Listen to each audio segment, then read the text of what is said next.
Parliament একটা বলেন walkout overally মাত্র 30 দিনও হয় নাই, সবগুলা বিষয় মিলে এখানে তিনটে পার্সপেক্টিভে দেখা যায়। একটা হচ্ছে লিগ্যালগতভাবে আইনগত হয় বিষয় কি, 2 নম্বর হচ্ছে পার্লামেন্টগতভাবে জিনিসটা কীভাবে সলভ করা যায়, 3 নম্বর হচ্ছে পলিটিক্যালি সলিউশন করা যায়। আপনারা দেখেছেন যে স্বরাষ্ট্রমন্ত্রী কিন্তু লিগ্যাল কথা বলতেছে, আলোচনা হতে পারে পার্লামেন্টারিয়ান। আমাদের প্রাইম মিনিস্টার বলতেছেন যে ডিসকাশন করে হতে পারে, আমাদের সম্প্রীতি যেন নষ্ট না হয়। আমার এখানে অবস্থানটা হচ্ছে যে জুলাইয়ের বিনিময়ে আমরা সবাই কিন্তু পার্টিকুলারলি এই গভর্নমেন্টে এসেছে এবং 1400-র অধিক মানুষ শহীদ হয়েছে, যেটা একটা স্পিরিট আকাঙ্ক্ষা ধারণ করে যে বাংলাদেশকে আর আগের মতো রাখা যাবে না। আগের মতো বলতে কিসের মতো? ফেসিস স্টাইলে না। ফেসিস স্টাইল মানে কি? মানুষের গুম খুন, আপনার কথা বলার অধিকার নাই, সব ধরনের অপ্রেসিভ একটা আন্ডারস্ট্যান্ডিং, যে রুলটাতে মানুষ ভয় পায়, আতঙ্কে থাকে যে আমি আসলে কথা বলে আসলে ঠিক থাকতে পারবো কিনা, এই যে অল অ্যাসপেক্ট, আমি বিচার পাবো কিনা, মানে বিচার ব্যবস্থা নষ্ট হয়ে গেছে, কনস্টিটিউশনাল প্রতিষ্ঠানগুলো দলীয়ভাবে কুক্ষিগত করা, এটা হলো ফেসিস্ট রুলের একটা অনেকগুলো নেচারের মধ্যে নেচার। এর কাউন্টারটা কি, যেহেতু একটা সিস্টেম ডেভেলপ করেছে ফেসিজম স্টাইল হয়েছে, ওই কনস্টিটিউশনটা কিন্তু ওইটাকে লিগাল করছে, যে কনস্টিটিউশনের মাধ্যমে ফেসিজম চালু করছে সেই কনস্টিটিউশন স্টিল ইটসেলফ আছে দেয়ার। তাহলে আমরা এই জন্য বলছি এটাকে রিফর্ম দরকার, এইটা ছিল মেন এজেন্ডা। দেন সবাই মিলে আলোচনা কতটুকু রিফর্ম করব, সেটা একটা পর্যায়ে এসে আমরা সবাই মিলে সাইন করেছি। তারপরে এসে নোট অফ ডিসেন্ট দিয়েছে বিএনপি 2টা স্পেসিফিক জায়গায়। বাকিগুলোর ব্যাপারে সবাই বলেছে গণভোটে গেলে মানুষ যদি পাশ করে তাহলে আমরা এক্সিকিউশনে যাবো, যে আই এম দ্য লর্ড, আমি সব কিছু করতে পারবো। তো এই ধরনের মানসিকতাকে চেক অ্যান্ড ব্যালেন্স বা ওনাকে জবাব দিতে আনার, সেটার জন্য সংবিধান সংস্কারটা আসলেই জরুরি স্ট্রাকচারালি। এবং আই ক্যান সে, আমি সেভারাল টাইম বিভিন্ন টক শোতে বলেছি যে আইডিওলজিক্যালি এই কনস্টিটিউশন ডাজন্ট সার্ভ ইভেন জাতীয়তাবাদ বা বাংলাদেশপন্থী রাজনীতিটাকে, এটাকে সার্ভ করেছে বাঙালি ন্যাশনালিজম সোকল, যেটা আওয়ামী লীগের মিশন, সেটা অনুযায়ী কনস্টিটিউশনটাকে ডেভেলপ করা হয়েছে এবং ওইটার ভিতরে আমাদেরকে ঢুকানোর চেষ্টা করা হচ্ছে। এবং আমরা সবাই এগ্রি। এবং আপনারা জানেন যে বেগম জি একসময় বলেছিল যে জনগণের সরকার যেদিন ক্ষমতা আসবে ছুঁড়ে ফেলে দেওয়া হবে এই কনস্টিটিউশন। হয় এই কনস্টিটিউশন এমন কি আছে যে উনি বললো ছুঁড়ে ফেলে দেবে, কারণ এখন in the name of constitution 3-4টা ইলেকশন নষ্ট করে ফেলছে। আমরা কি সেই পথে যাব নাকি বাংলাদেশ নতুন পথে যাবে? যদি এই নতুন দেশ হয়, এগ্রি যদি হয়, তাহলে এখন দেখেন আমরা এগ্রি করার পরে গণভোট হওয়ার পর আমরা কিন্তু অলরেডি কি নিয়েছি, শপথ নিয়েছি। আমি কিন্তু 2টা এমপি বলতে পারেন, এমপি না হলে 2টা পরিষদের সদস্য, আমি পার্লামেন্টের সদস্য, গণপরিষদের সদস্য। আর আমার ব্যাপারে আপনার কমেন্ট কি? আপনি শুধু আমাকে বিরোধী দল যে আপনারা মানতেছেন না, আমি তো উল্টা কথা বলবো। তাহলে আমার ব্যাপারে এই গভর্নমেন্টের দায়টা কি? বা লাস্ট গভর্নমেন্ট যারা আমাকে শপথ পড়িয়েছে তারা কি কনস্টিটিউশন, তাদের ব্যাপারে কি রায় দেবে? তাদেরকে ধরা উচিত আমাদের, যে আপনি যে বান্ডিং, যে রুলস, যে আদেশের কারণে এটা 72-এর 2 এবং আমাদের রাষ্ট্রপতি যে 2025-এর 1-10 নম্বর অনুচ্ছেদ অনুসারে আপনি আমাকে শপথ পড়াইলেন অধ্যাদেশ অনুযায়ী, তো এটা এখন কই যাবে? এটাকে আসমানে চলে গেছে এর মধ্যে, মানে পার্লামেন্ট শুরু হইতে আউট হয়ে গেছে। তাহলে 30 কার্য দিবসের মধ্যে রাষ্ট্রপতি যেভাবে সংসদে ডাকে ঠিক একইভাবে ডাকার কথা ছিল। এখন যে ডাকলো না, এটা কেন ডাকলো না, প্রশ্ন উত্তর কার কাছে পাবো? তাহলে সরকারও দিচ্ছে না, তাহলে আগে যারা আমাদের নির্বাচন কমিশনার তারাও দিতেছে না, তাহলে কারা দিবে? কি উত্তর দিবে? কোথায় দিবে? রাষ্ট্রপতিকে আপনারা দেখেন যে এমন রাষ্ট্রপতির ব্যাকবোনলেস, ইচ্ছা মতো কথা বলে, যে এই সরকারের আগে এক ধরনের কথা বলতো, আবার নতুন করে আবার কথা বলছে, কি মানে মোনাফিকের সব ক্যারেক্টারের মধ্যে। তাহলে আমার কাছে ছিল আতিক ভাই যে তাড়াহুড়া কেন? কারণ হচ্ছে যে প্রথম অধিবেশন হচ্ছে বৃহস্পতিবার, আপনার হচ্ছে যে আজকে রবিবার দিন আরেকটা অধিবেশন করতে যাচ্ছে, তাহলে তো এটা ইনভ্যালিড হয়ে যাবে। সো কোশ্চেনটা হচ্ছে ইনভ্যালিড হলে তাহলে আপনার লাভটা কি থাকে? এই জিনিসটা করে এত পরিশ্রম, টাকা খরচ করে ক্যাম্পেইন করে, যারা প্রাইম মিনিস্টার, এখনকার প্রাইম মিনিস্টার, উনি নিজে রংপুর থেকে হাওয়াটের ক্যাম্পেইন শুরু করেছেন, তাহলে ওনার ক্যাম্পেইন কি উনি সব বিরোধিতা করলো? This is my question. এটাকে 30 দিন, নির্বাচনের 30 দিনের মধ্যে দেখে আমি তো গালিগালাজ করে যে একটা কুলাঙ্গার, এটা তো সংসদে ভাষণ দিতে গিয়ে মজাই লাগে দেখলে আর কি। শুনেন, রাষ্ট্রপতির প্রতি বিএনপির এমন কোনো মায়াও নাই, প্রেম নাই। তখনও যেমন ব্যবহার ছিল, ওরা যখন শপথ নিয়েছে এখনো একই ব্যবহার আছে। বিএনপির ব্যবহার বদলায় নাই, তাদের ব্যবহার সকালে বিকালে বদলায়। মুনির চৌধুরী একটা কথা বলে যে মানুষ মরে গেলে পচে যায় আর বেঁচে থাকলে বদলায়, সময় অসময়ে বদলায়, সকালে বিকেলে বদলায়, কারণে অকারণে বদলায়। এরকম বদলান বিএনপি বদলায় নাই। বিএনপি তখনও যেই পজিশনে ছিল এখনো একই পজিশনে আছে। ডিউ টু রিজন যে বিশৃঙ্খলা বিএনপি চায় নাই, নৈরাজ্য বিএনপি চায় না, যা ইচ্ছা তাই, আপনার কথায় আমার কথায়, যে দেশ সকালে একরকম চলবে বিকালে একরকম চলবে, এরকম না। বিএনপি একটা গঠনতান্ত্রিক সিস্টেমের প্রতি রেসপেক্ট দেখাইছে, সবসময় দেখাইছে ফ্রম ডে ওয়ান থেকে। এবং সেই জায়গায়, কারণ দায়িত্বশীল রাজনৈতিক দল, বিএনপিকে সরকার চালাইতে হবে, বিএনপি জানে। তারা যতই বলুক যে 3 ভাগের 2 ভাগ, আপনি রেসপেক্ট দেখাইতে গিয়ে কি আপনি দোসরের সহযোগী, কি আপনি আপনি কিভাবে মনে করলেন যে দোসরকে একেবারে পার্মানেন্টলি রেখে দেবো, মাথার তাজ বানায় রেখে দেবো, আপনি সংসদ বসার আগেই সেটা শুরু করে দেবেন? সেটার একটা প্রক্রিয়া আছে। রাষ্ট্র প্রক্রিয়া সরাইতে হলে সেই প্রক্রিয়াটা আপনি নিশ্চয়ই জানেন, আপনি সাংবাদিকতা করেন, কিভাবে সরাইতে হয়। সেটা একটা ইমপিচমেন্ট লাগে পার্লামেন্ট, সেই বিষয় নিয়ে আপনি কথা বলেন। আমি গায়ের জোরে আওয়ামী লীগের আমার মতো চেয়ারে লাথি দিয়ে সরাই দিতে চান? আমরা এটাও মিন করি যে সংসদ, পার্লামেন্টারি ডেমোক্রেসি তো একটা পাখির ডানার মতো। এই সংসদ জনগণ মানুষের ভোটে নির্বাচিত সংসদ, এটা তো রাতের ভোটে নির্বাচিত সংসদ না। তো এই সংসদের উপর তো আপনার আস্থা রাখতে হবে, রেসপেক্ট রাখতে হবে। আপনি যেমন নির্বাচিত, আমিও নির্বাচিত। এই যে 241, 231, 14 জনের কথা বলতেছেন, তারাও মানুষের ভোটে নির্বাচিত। সুতরাং আমরা ডিবেট করব, সব করব, হুঙ্কার ধমকি দিয়ে তো লাভ নাই, রাজপথে বহুত তো হইছে। এখন আসেন আমরা আলোচনা করে সব ঠিক করব। ক্লিয়ার হচ্ছে। আপনি বিষয়টা হচ্ছে, আপনি 1 মিনিট সময় আছে, এর মধ্যে কিন্তু বলবো যে আপনি যে ভাই যেটা বললেন যে বিএনপি যদি সবার জন্য হয়ে থাকে, তাহলে 6 জন প্রশাসককে আবার আপনাদের দলীয় লোক বা আপনাদের কাছে আমি বলি, স্পিকার যেমন পদত্যাগ করে, সে সংসদের অভিভাবক, ডেপুটি স্পিকার যেমন পদত্যাগ করে, প্রধানমন্ত্রী কিন্তু পদত্যাগ করে না, মন্ত্রীরা কিন্তু পদত্যাগ করে না।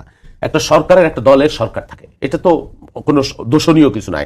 আমি বাংলাদেশ ব্যাংক বলেন বা মন্ত্রী পরিষদ, তাহলে তো আমি মন্ত্রী পরিষদ জাতীয় সরকার গঠন করে সব দলের থেকে আমি নিতে পারতাম না, তাহলে তার বিরোধী দল প্রয়োজন হইতো না। একটা সরকারকে দেশ চালাইতে হয়, নীতি কর্মসূচি প্রণয়ন করতে হয়, নীতি কর্মসূচি প্রণয়ন করতে হয়, সরকারের যে কমিটমেন্ট আছে জনগণের প্রতি, ম্যানিফেস্টো আছে, সেগুলো বাস্তবায়ন করতে হয়।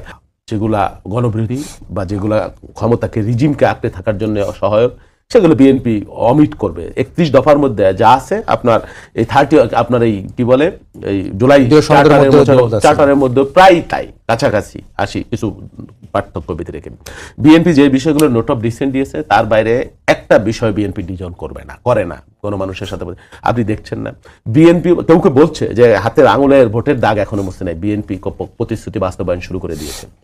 বিএনপির শাসন পদ্ধতি, তৃণমূল মানুষের প্রতি বিএনপির মানে কি বলে কন্ট্রিবিউশন, একবারে কৃষক, শ্রমিক, মসজিদের ইমাম, মুয়াজ্জিন, নারী, পুরুষ, সর্বব্যাপী। তার মানে কি বিএনপির যে আন্তরিকতা গণমানুষের প্রতি, সরকার প্রধানের ব্যক্তিগত চলন বলন, মন্ত্রী এমপিদের প্রতি মেসেজ, এগুলো নিশ্চয়ই আপনি অনুধাবন করবেন, বিএনপিকে সময় দিবেন এবং আপনি বিতর্ক করবেন। আপনি এই সংবিধান সংস্কারের জন্য বা 31 দফা প্রণয়নের জন্য যা যা আছে, আমরা প্রথমেই ডিবেট করব।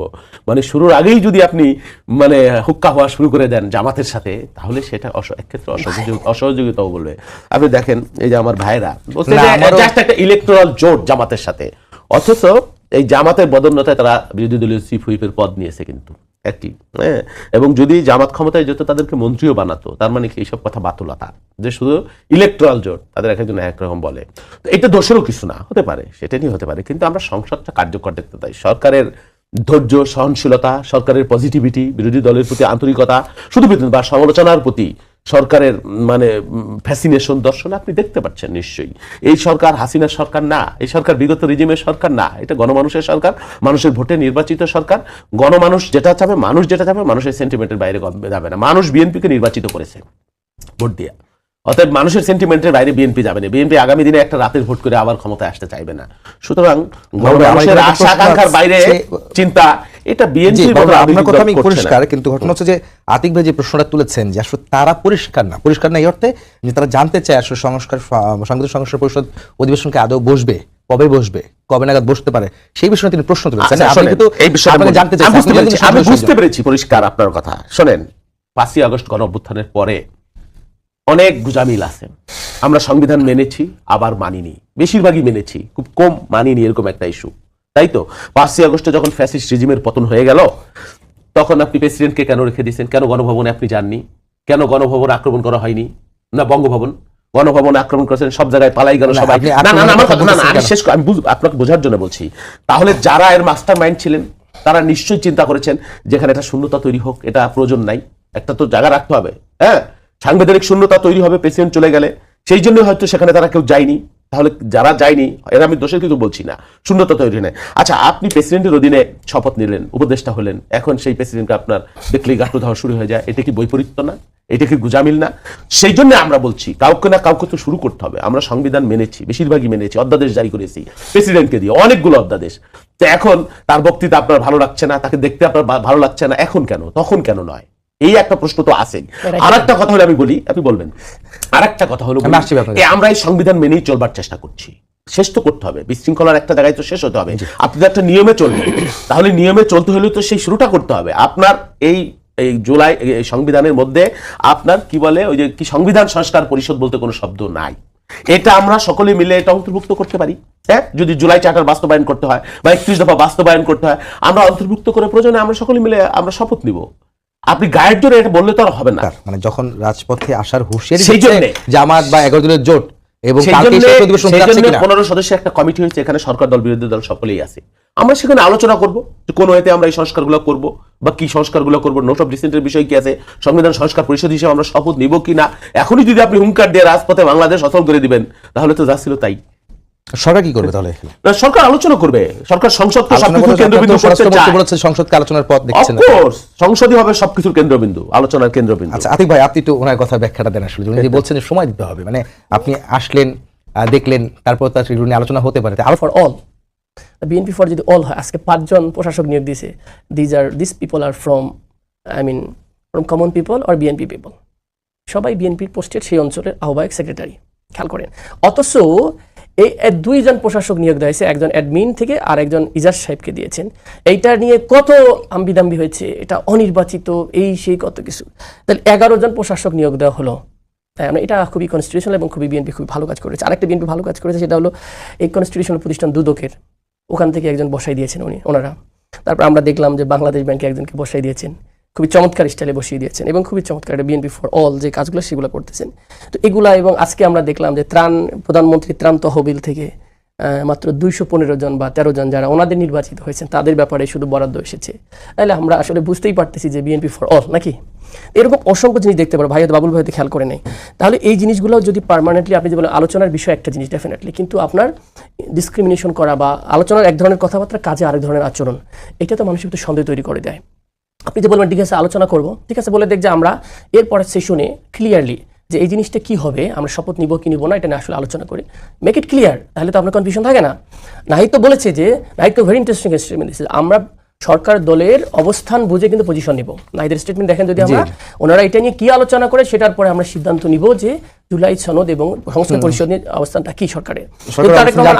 I see very positive approach যে প্রাইম মিনিস্টার যেহেতু বলেছেন যে we will discuss, we should not divide it in terms of nation interest, ধরেন যে রাষ্ট্রের একটা ইন্টারেস্টের ক্ষেত্রে। আচ্ছা আমি জিনিসটা বুঝি না, এই সংবিধান রিফর্ম 31 দফা আজকেও কিন্তু দেখে আসছি ভাই, যদি রাষ্ট্রটা রিফর্ম হয় বা সুন্দর পরিবেশ হয়, এটাতে কি বিএনপির ক্ষতি আছে? বিএনপি অস্বীকার করবে। আমার ভাই আমি বলি, আমার জায়গাটা আসেন, আপনি তো বলতে দিলেন, তাহলে আমরা যদি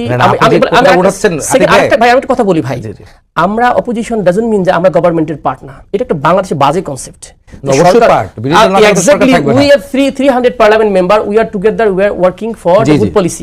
আপনি যখন সরকারিভাবে পলিসি নিচ্ছেন, we are also the part of this policy, আমরা আর্গুমেন্ট দেখাচ্ছি এবং এক্সিকিউশনকে মনিটরিং করতেছি লোকাল পর্যায়ে। আমরা কিন্তু আমাদের এলাকার মনিটর, আপনি যে পলিসি নিচ্ছেন আপনার গভর্নমেন্ট ভিন্ন হতে পারে, কিন্তু পলিসিটা আমার এলাকায় যে রাস্তাঘাট বা যে কোনো জিনিস বানাচ্ছেন সেটা কিন্তু অবজার্ভ করার জন্য দায়িত্ব হচ্ছে ওই অঞ্চলের কি পার্লামেন্ট মেম্বার। সুতরাং এইভাবে যে বাংলাদেশে আসলে আন্ডারস্ট্যান্ডিং তো অনেক ক্লিয়ার নাই যে পার্লামেন্ট মেম্বার কোনো দলের বা যে হয় না, এটা পার্টিকুলারলি হয় কনস্টিটিউয়েন্সি বেজ হয়। তাহলে আমি 50% লোক পাবো, 51% ভোট দিতে, আমি 51% পার্লামেন্ট মেম্বার হবো? নো, আই রিপ্রেজেন্ট, যেহেতু আমরা এক্স্যাক্টলি অল পিপলের। তো যখন এই জন্য দেখবেন আমাদের স্পিকার হওয়ার, উনি কিন্তু পদত্যাগ করেন দলীয় পদ থেকে, দল থেকে না, দলীয় পদ থেকে পদত্যাগ। কারণ কি উনি হওয়ার চেষ্টা করে একটা ইউনিভার্সাল হওয়ার চেষ্টা করে, ন্যাশনাল হওয়ার চেষ্টা করে, কারণ ব্রডার সেন্স থেকে দেখতে হবে। দলীয় দিয়ে দলীয় দিয়ে তাহলে আপনি যদি 50% লোককে সবসময় বাদ দিয়ে দেন, তাহলে দেশের তো উন্নয়নটা কালেক্টিভ হবে না। হ্যাঁ, মানুষ ভোটের সময় ক্যাম্পেইন করে, দুই ভাই তো আমরা মারামারি করবো নাকি? ডেমোক্রেটিক স্টাইল মানে কি, we will go for good policy, আমরা একে অপরকে কম্পিট করবো, ইটস এ গুড কম্পিটিটর। এরকম না যে আমরা মারামারি কম্পিটিটর করবো, ভাই তো আপনাকে মানে আমার লাভ, তাহলে কিসের আমরা হিউম্যান সায়েন্স, পলিটিক্যাল সায়েন্স, রাষ্ট্রবিজ্ঞান পড়ি, আমরা রাষ্ট্রতন্ত্র তৈরি করার চেষ্টা করতেছি। So for the sake of better government and better Bangladesh, আমরা টুগেদার কিন্তু কাজ করছি। আমরা তো একই হলে কিন্তু আমরা দুই পজিশনে নিছি। আমরা মনে করছি জাতীয়তাবাদী আন্ডারস্ট্যান্ডিং উনি মনে করতেছেন এনসিপি ধারা রাজনীতি দিয়ে আমি বাংলাদেশে একটা গুড জায়গায় নিয়ে যাবো, বাংলাদেশ একটা আত্ম জায়গায় নিয়ে যাবো, এইটাও তো কাজ করতেছি। এই জন্য পার্লামেন্টে আমি যত যুক্তিতর্ক করছি উনি যুক্তিতর্ক করতেছে। এটা হচ্ছে বলে সিভিল একটা রাষ্ট্রের ক্ষেত্রে বলা হয়। আমরা কি মাসেল পাওয়ার রাষ্ট্র বলবো করছি, মাফিয়াতন্ত্র না, আমারটাই হবে। যদি সিভিল হয় তাহলে আর্গুমেন্টেটিভ হবে, যুক্তি সম্পন্ন। মানুষ এই জন্য আল্লাহ শ্রেষ্ঠ প্রাণী, মানুষকে বুদ্ধি আকল দেওয়া হয়েছে এবং এই জন্য আপনার বিচার হবে। কিন্তু আপনি সূরা বাকারাও যদি পড়েন যে মানুষ সৃষ্টির উদ্দেশ্য, it is because of we are intellectual প্রাণী। তো এটাও যদি হইতে হয়, সুতরাং আমরা সেই জায়গায় ইন্টেলিজেন্টলি কাজ করবো, সবাই মিলে কাজ করবো বেটার বাংলাদেশের জন্য। আমি কথা বুঝতে পারছি, আপনি যে প্রশ্ন করতেছেন যে বাবুল ভাই বলেছেন যে আসলে উনি একটি ভাষা ইউজ করেছেন যে বঙ্গভবনে কেন আপনারা হামলা করেন। এর ব্যাখ্যা হচ্ছে যে আপনারা এই রাষ্ট্রপতির অধীনেই আপনাদের দুজন উপদেষ্টা কিন্তু শপথ নিয়েছিল অন্তর্বর্তীকালীন সরকারের উপদেষ্টা হিসাবে। সেই রাষ্ট্রপতির যেদিন ভাষণ দিলেন অধিবেশনে, আপনাদের সেখানে কিন্তু এনসিপির আপনিও ছিলেন, আপনারা কিন্তু ওয়াকআউট করেছেন। এই দ্বিচারিতা কেন? এটা কিন্তু বিএনপি থেকে প্রশ্ন তোলা হচ্ছে এবং সাধারণ মানুষের মধ্যে কিন্তু প্রশ্নটা রয়েছে যে কেন দ্বিচারিতা আপনাদের মধ্যে? যেই রাষ্ট্রপতির কাছে শপথ নিয়ে সেই রাষ্ট্রপতির ভাষণ কেন শুনবেন না আপনারা? আসলে দেখেন, মানে একটা জিনিস ওই সময় সালাউদ্দিন সাহেবের স্টেটমেন্টটা পড়া দরকার, আমি কালকেও দেখছি। সাংবিধানিক সংকট ঘটবে, সুতরাং হাসনাত আব্দুল্লাহ সহকারে আমরা কিন্তু সবাই আন্দোলন করতে চাইছিলাম, সুপ্পু সাহেবের পদত্যাগ খেয়াল করে ভুলে যায় না। জি, উনি বললো একটা স্টেটমেন্টের এক কথা বারবার বলতে হয়। উনি বলেছে যে আমাকে বিএনপি সাপোর্ট দিয়েছে, 3 বাহিনীর প্রধান সাপোর্ট দিয়েছে। এই চুপ্পু সাহেব বলেছে না রিসেন্ট একটা আর্টিকেলে। তার কি বুঝলেন যে বিএনপির সাপোর্ট সাংবিধানিক সংকট ঘটবে? তাহলে এখন সাংবিধানিক সংকটের সমস্যা তো নাই, স্পিকার আছে, আপনার প্রধান বিচারপতি আছে, ওকে একজনকে সরাই দেন।